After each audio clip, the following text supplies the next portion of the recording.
Olá pessoal, eu me chamo Rômulo Victor Ramos Rael, sou aluno da Universidade Federal do Pará, do curso de Física, turma de 2018 do campus de Salinópolis, e neste vídeo iremos apresentar o trabalho avaliativo para a disciplina de Prática Pedagógica Física 2, ministrada pela docente doutora Ângela Costa Santa Brígida. A minha equipe é composta por Álvaro Neto, Douglas Santos, Josemar Coelho e Rômulo Rael, que sou eu. Próximo slide.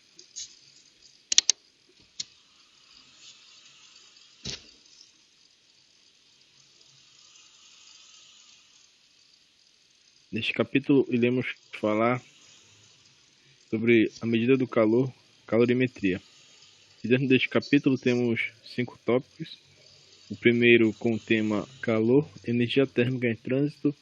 O segundo é calor sensível e calor latente.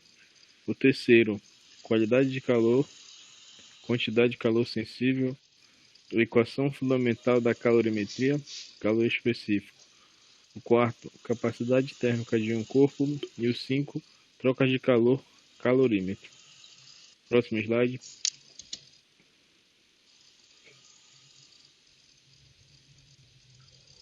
Calor, energia térmica em trânsito.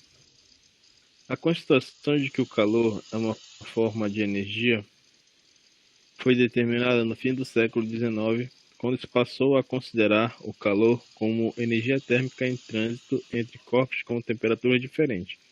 Olhamos na imagem, considere os dois corpos A e B em diferentes temperaturas. Temperatura de A maior que temperatura de B. Ao aproximá-los, verifica-se que a energia térmica é transferida de A para B. Essa energia térmica em trânsito, ao ser atingido o equilíbrio térmico, isto é, quando as temperaturas se igualam. Então, observe que a passagem de energia do corpo A para o corpo B até as temperaturas se igualarem. Próximo slide.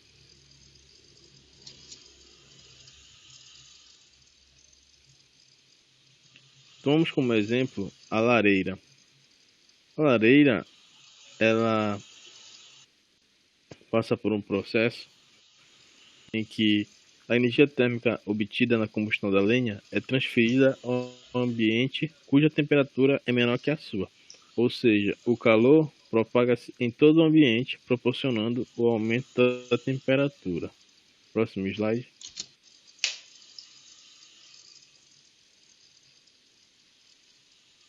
Neste slide vemos a animação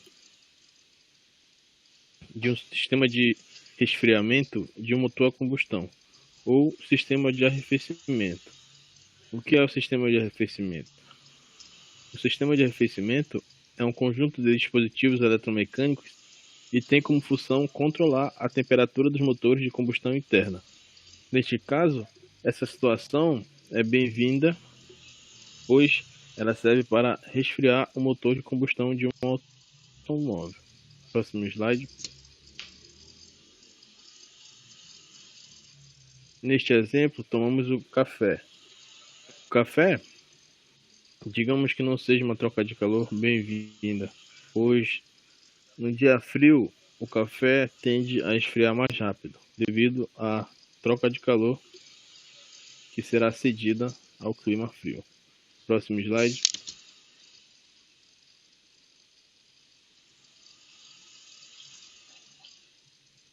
Não podemos deixar de notar que no Sistema Internacional de Medidas, a unidade de calor é o Joule. Portanto, existe outra unidade, a caloria, cuja relação com o Joule é que uma caloria é igual a 4,1868 Joule. E um múltiplo da caloria bastante utilizado é a quilocaloria. Uma quilocaloria é igual a 1000 calorias. Então, pessoal, essa é a minha parte. Obrigado a todos pela atenção.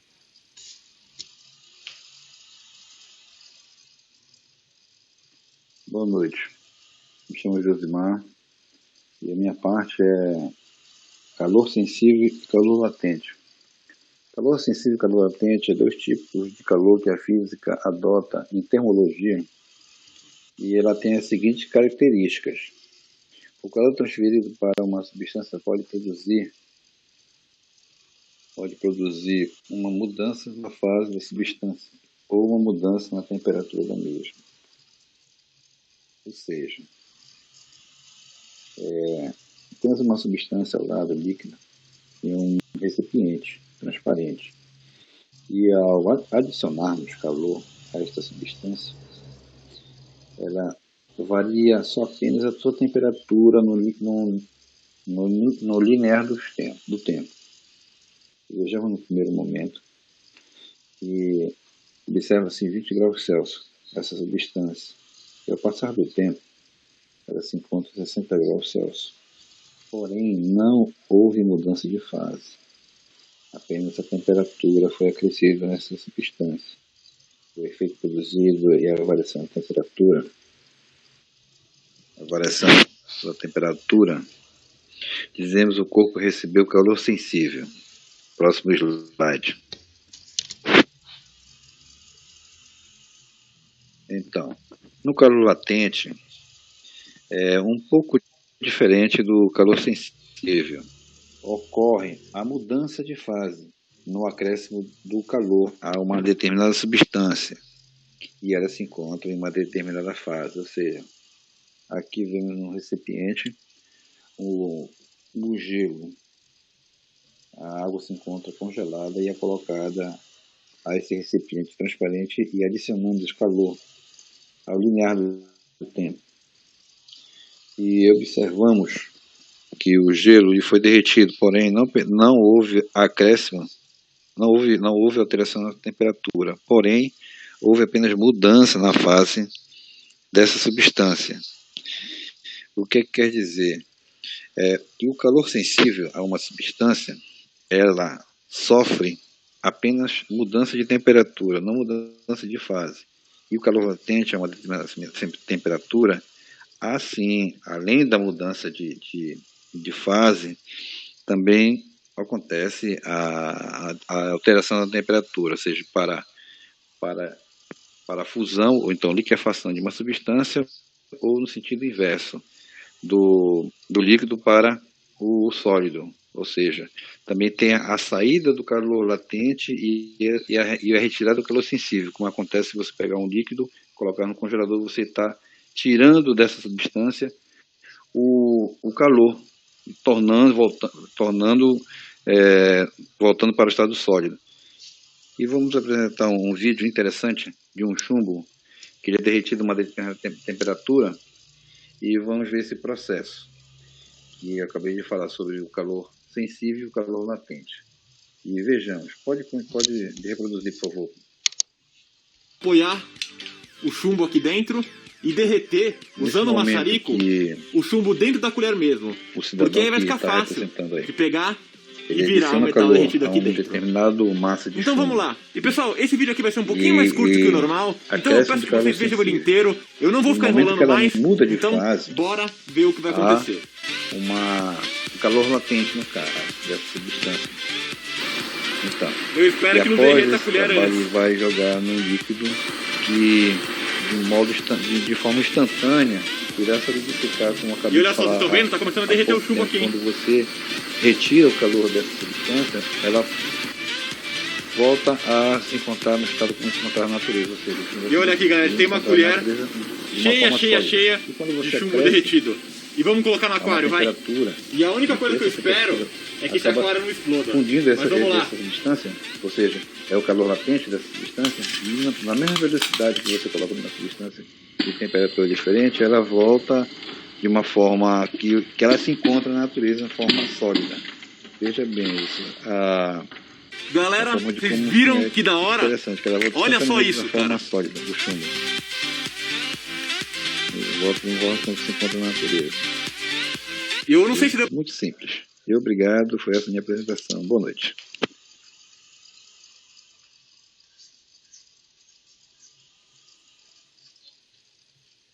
Tópico 3. Quantidade de calor sensível, equação fundamental da calorimetria e calor específico. Considere uma esfera A de ferro que é aquecida, recebendo 220 calorias. Sua temperatura se eleva de 20 graus Celsius, mostrado na figura A. Outra esfera B, idêntica à primeira, também a mesma temperatura inicial. θ é aquecido por uma fonte mais intensa, recebendo uma quantidade de calor 3 vezes superior, isto é, 660 calorias. Com isso, sua temperatura se eleva para 60 graus Celsius, mostrado na figura B. Estudos comprovam que essa proporcionalidade é válida para corpos de qualquer material. Assim, de modo geral, podemos enunciar: as quantidades de calor recebida ou cedida por corpos de mesmo material e de mesma massa são diretamente proporcionais às variações de temperatura. O corpo B recebe maior quantidade de calor e por isso sofre maior variação de temperatura. Pode passar.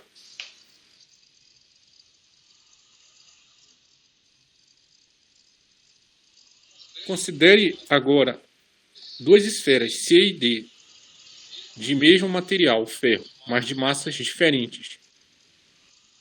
Para que sofram a mesma variação de temperatura, essas esferas devem receber quantidades de calor diferentes.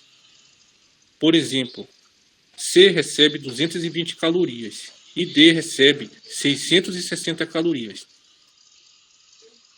O corpo D recebeu mais quantidade de calor para sofrer a mesma variação de temperatura que o corpo C.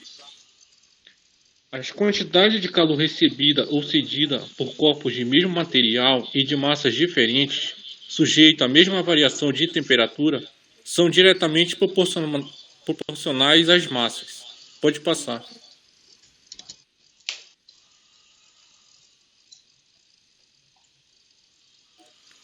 Resumindo as conclusões, podemos enunciar que a quantidade de calor recebida ou cedida por um corpo é diretamente proporcional à sua massa m. É a variação de temperatura sofrida pelo corpo. Aqui mostramos que essa equação é chamada equação fundamental da calorimetria. A segunda equação é para encontrarmos o calor específico. Isso quer dizer que o calor específico C é uma característica do material que constitui o corpo. Sua unidade usual é o calor vezes grama vezes graus Celsius. Pode passar.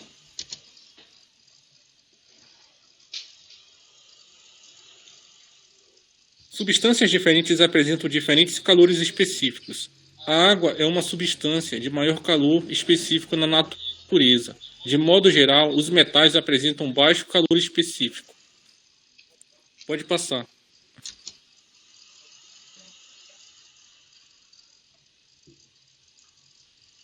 Para uma substância, o calor específico depende do estado de agregação. Tomando como exemplo a água, temos os seguintes valores para o calor específico, de acordo com cada estado físico. O gelo ele tem 0,50 calorias por grau Celsius. A água líquida, 1 caloria por graus Celsius. Vapor d'água, 0,48 calorias por grama vezes graus Celsius. Pode passar. Quando a temperatura de um corpo aumenta, significa que ele recebeu calor. Se a temperatura de um corpo diminui, é porque ele cedeu calor. Essa diferença é analisada de acordo com o seguinte critério. A variação de θ, que é a variação de temperatura, é igual a θ final menos θ inicial.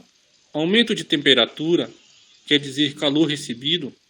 Isso quer dizer aqui que θ final é maior que o θ inicial. Isso quer dizer que a variação de temperatura é maior que zero, que calor é maior que zero.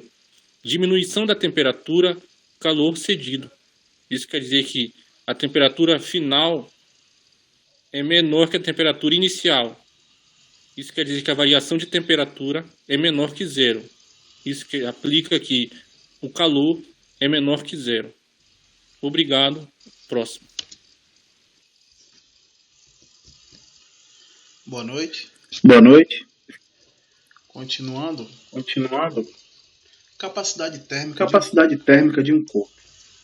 Se considerarmos um corpo sobre uma variação de temperatura que chamaremos de delta teta, ao receber uma certa quantidade de calor, será representado pela letra Q, define-se a capacidade térmica desse corpo, cuja grandeza é dada pela onde é essa fórmula que temos aqui, certo? Por ser representando o nosso corpo, que será o nosso Q, que é a quantidade de calor, sobre a variação de temperatura. A unidade usual de capacidade térmica é a calorimetria por grau Celsius. Com isso, a capacidade térmica é representada numericamente a quantidade de calor que o corpo deve trocar para sofrer uma variação unitária de temperatura. Substituindo a equação de cima, na fórmula de definição da capacidade térmica, temos que a quantidade de calor expressa pela equação fundamental da calorimetria, que é essa equação que está bem aqui, do lado esquerdo, certo? Que manipulando teremos essa segunda equação aqui. Com isso, a capacidade térmica também pode ser expressa como um produto de sua massa, pelo calor específico da substância que constitui. Aí temos aqui troca de calor. Podemos supor que dois corpos A e B colocados num recipiente termicamente isolado, não trocando calor com o meio ambiente. Por exemplo, suponhamos que essas duas partículas estão dentro de um recipiente, onde elas estão isoladamente ao ponto de não trocar calor com o meio. Elas vão trocar calor somente entre elas. Com isso, com o passar do tempo, as duas partículas irão trocar calor, até que elas as duas partículas entrarão em equilíbrio térmico, representada aqui pela figura de baixo. Desculpa. Com isso temos aqui o princípio geral da troca de calor. O que eu falei posteriormente. Esse aparelho aqui que nós temos é o calorímetro, que é um aparelho que serve para isolar duas temperaturas da temperatura. O aparelho é utilizado em laboratório com o objetivo de realizar experiências envolvendo troca de calor entre corpos ou entre substâncias, evitando a perda de calor, certo? Ou seja, duas ou mais partículas ou corpos que estiverem aí dentro, elas vão trocar calor somente entre elas. Esse é o aparelho usado no laboratório, é o calorímetro. Com isso, concluímos nosso trabalho e temos aqui as nossas referências. E temos aqui as nossas referências. E boa noite. Muito obrigado e boa noite.